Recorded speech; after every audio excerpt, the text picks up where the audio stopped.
So today's theme is doing versus being. You may have heard the phrase, we are human beings, not human doings. But let's face it, stuff needs to get done. We need to do the things.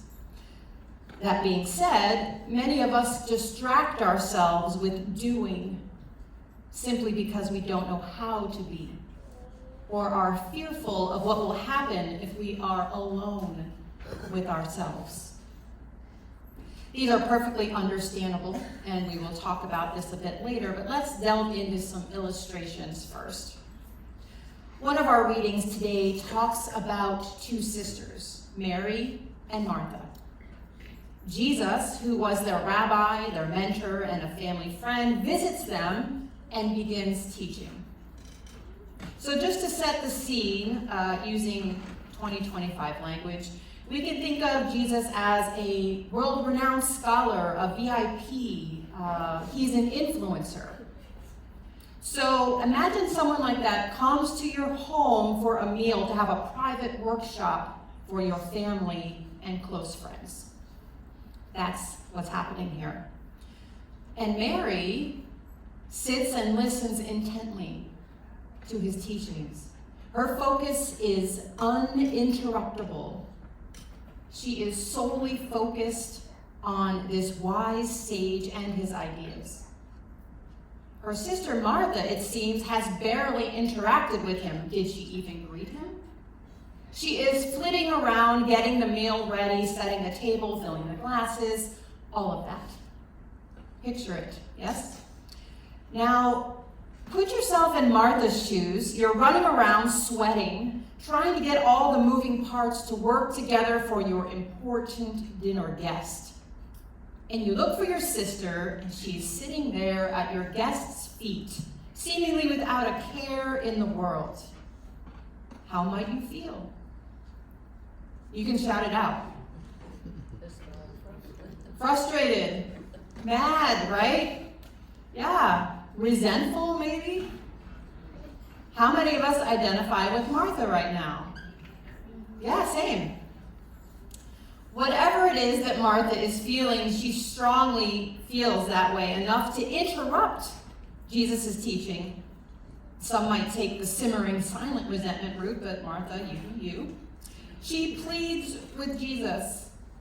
Why don't you care that my sister is leaving me to do all the work by myself? Tell her to get over here and help me. We can infer from her words that she is exasperated, frustrated, and maybe a bit frantic. She ends her plea by demanding that Jesus tells Mary to help her. And Jesus simply says, Martha, Martha, you are so anxious and concerned about a million details. Does anyone here ever get anxious? Anybody get bogged down with details? Me too. So Martha is busy doing all of the tasks that need to get done. And Mary, on the other hand, is not concerned with any of the details. She is being at Jesus' feet, listening. Now, some of us get our hackles up at this point and say, well, dinner isn't going to make itself. Which is clearly where Martha is coming from. I mean, she all but stomps her feet and says, this isn't fair. Well, Anne Lamott likes to say that fair is where the pony rides are. The guest of honor says that only one thing matters. Mary has chosen that one thing, and it won't be taken away from her. There is much wisdom for us here. Mary is living into being in the present moment. I surmise she knew how important these moments were and made a conscious choice to listen to her higher power instead of spending this precious time on tasks for meal preparation. Of course, we all have things that need to be done. And it's common to pit Mary against Martha. But it's not about all doing or all being. I like to think of this reading as a springboard for reflection because it's really about striking a balance between doing and being. And let's pay attention to the distinct thrust of doing while being. So that cues up another reading we heard about, a different dinner situation with guests. Abraham notices 3 men who appeared suddenly and is compelled to offer them hospitality. He involves his wife and the servants of the household in the doing. However, he seems quite cognizant of the fact that these men are from God, and this is an important interaction. He wasn't wrong. He went with his gut. He appears joyful in his preparation of the feast for these visitors. He doesn't seem the least bit resentful or put out to have to prepare a meal for unexpected travelers in the heat of the day. He was able to do the things while remaining connected to his body, mind, and spirit, his being. Here, Abraham demonstrates nicely being while doing, which I like to think of not only being present in the moment, but having a joyful attitude of serving others. Step 12. In recovery, there's a lot of work we need to do. We do by going to meetings and groups. We do by communicating with our sponsor, our counselors. We do by reading and writing and doing service, just to name a few things. And there's certainly a lot to do. And these are only the recovery portion of our lives, not to mention the rest of what we do. But here's the thing. We can't shrink and twist our recovery to fit into our lives. We instead need to incorporate all the aspects of our lives into our recovery. A big part of that is doing while being. And admittedly, many of us don't know how to be. What does that even mean? I think of it as getting connected to our authentic self, our highest self. In my tradition, I would phrase that as living into the person God created me to be, without all my baggage getting in the way, that is. Clearly, this is a process that we explore and expand throughout our lives. Someone once said, we are in a program of recovery and a program of discovery. And people in this room are in recovery from drugs, alcohol, and compulsive behaviors, to be sure.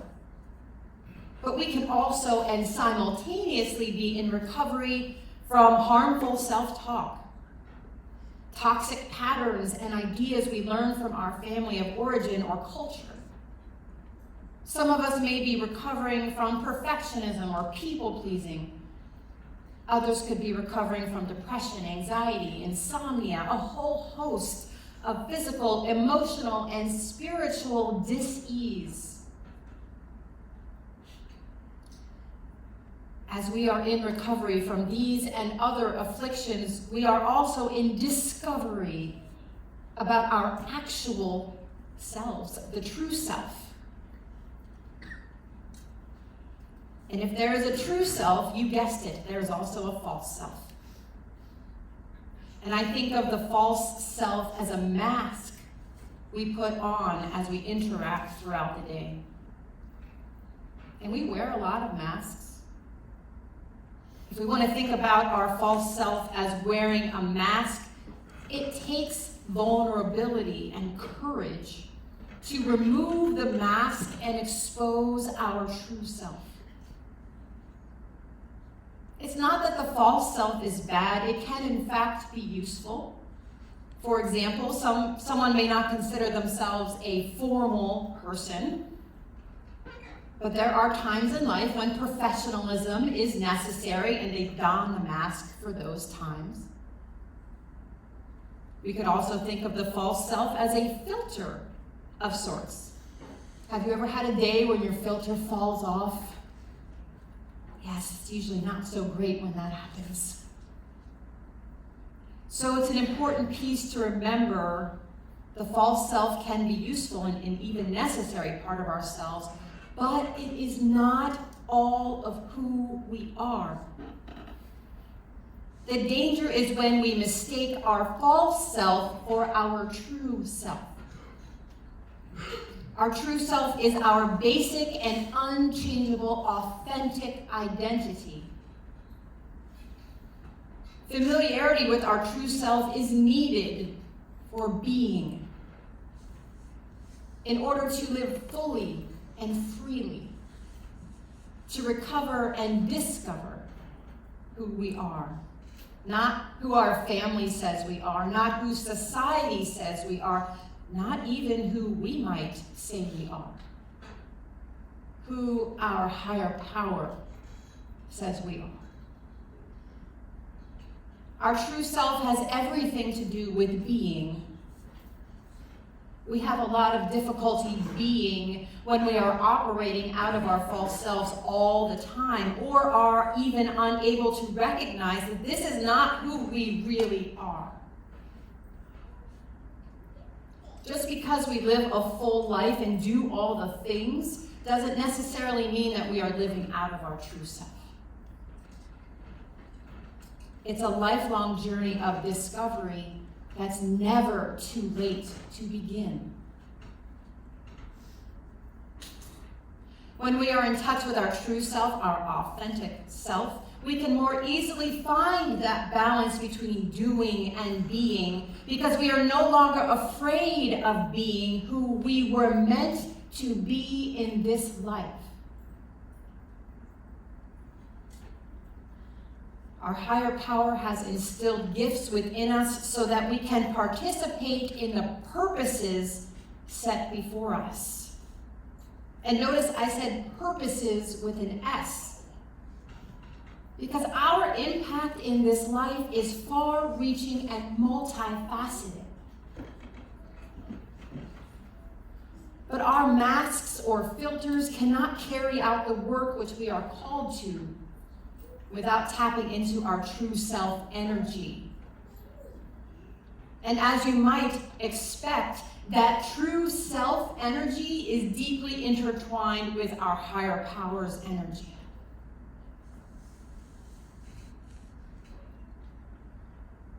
It's quite possible that there are parts of our true self that frighten us. Exposing those to our higher power brings them into the light, which takes away some of their power over us. And friends, remember that God already knows all about us. There is nothing that we can tell our higher power that isn't already known. So when we share these things with God, we are not giving our higher power information, but access to our hearts, our true selves. This is what relationship is. Knowing another on a deep and authentic level, the sharing of ourselves, the spending of time, the continual cultivation of a relationship.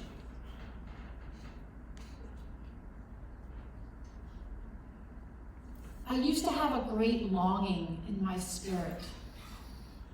After years of ache, I was finally able to identify that I was living my life as a list of tasks to complete. I discovered that I was doing all the things and doing them in a way that was largely disconnected from joy, from vulnerability, or authentic purpose. I was doing to meet other people's expectations. I was doing in a state of underlying fear of failure and disappointing others.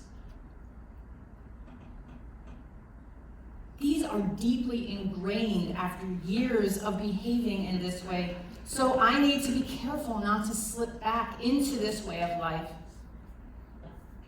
And maybe that's something that resonates with you. Life is a gift given to us in order to experience. We all are aware that no one is exempt from pain and suffering in our time here on earth. But if we shut ourselves off from ever being vulnerable or uncomfortable or afraid, we do protect ourselves from some hurt, but we also wall off our hearts from joy and connection with others, our true self, and our higher power. Joy and connection are being. Being acknowledges our flaws, but also allows us to live into our gifts. And everyone has gifts. I don't care who you are. You got gifts. Being allows us to be present in the moment in which we find ourselves. This means we aren't dwelling on the past and aren't thinking about what is to come. We are here, present. This is extremely difficult to do for some of us, living in the present moment. Difficult, but not impossible. Being is connection with our body, noticing how we feel, not in our heads, those are thoughts, feelings from the chin down. Accepting how we feel and sitting with that. Honesty, speaking our truth. We don't have to be unkind or disrespectful to speak our truth. One more piece of being is space. And what I mean by that is white space in our day. Free space. Not rushing from thing to thing to thing to thing with no time to breathe and be still. It doesn't have to be for an hour, but several minutes may be required. If you're like me, I can think about lots of time that I waste during the day, minutes that could have been spent breathing and making space. This is time to reconnect with ourselves, with our higher power, maybe with others. Time to reflect. Reflection is not something to do if we have time. Reflection is a crucial aspect of our well-being to create space in our lives. Some of us do better verbally reflecting with another person who is a good listener. Some of us like to journal or draw our reflections. Someone once told me that we don't learn from our experiences. We learn from reflection about our experiences. If we don't reflect, we aren't learning all we could. These are all parts of being. Prayer and meditation are also big parts of being. Step 11. If we are to have a relationship with our higher power, time and effort is necessary, just like any other relationship. Prayer is a form of communication, both talking and listening. Whether we're talking about prayer or meditation, we can think of higher power like Wi-Fi. Always available. We just need to connect to it.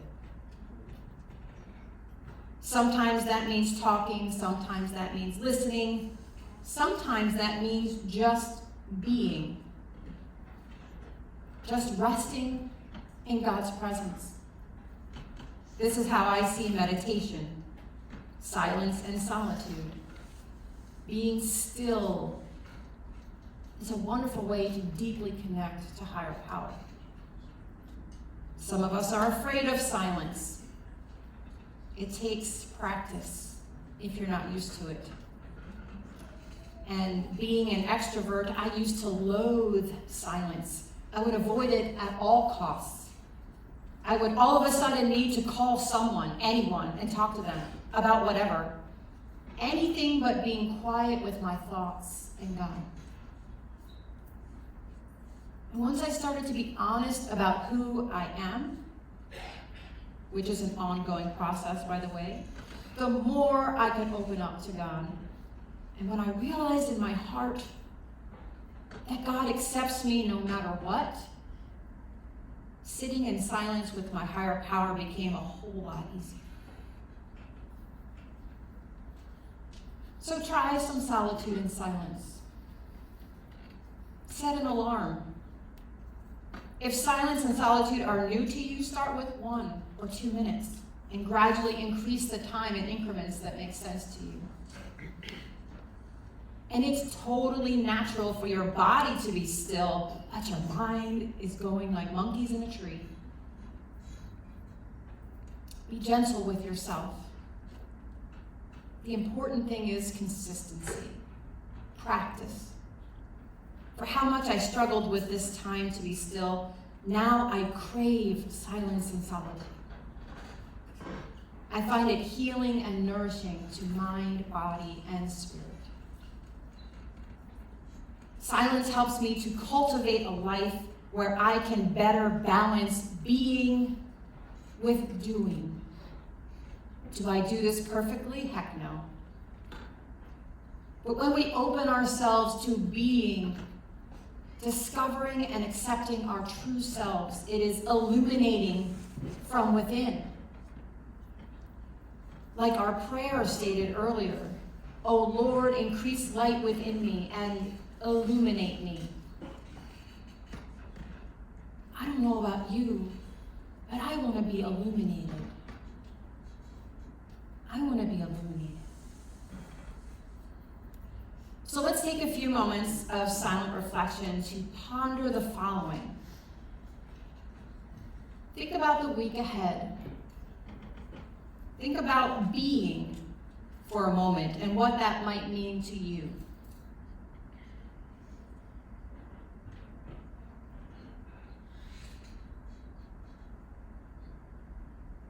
Now ponder one way you might be able to create space in your schedule for reflection, prayer, or meditation.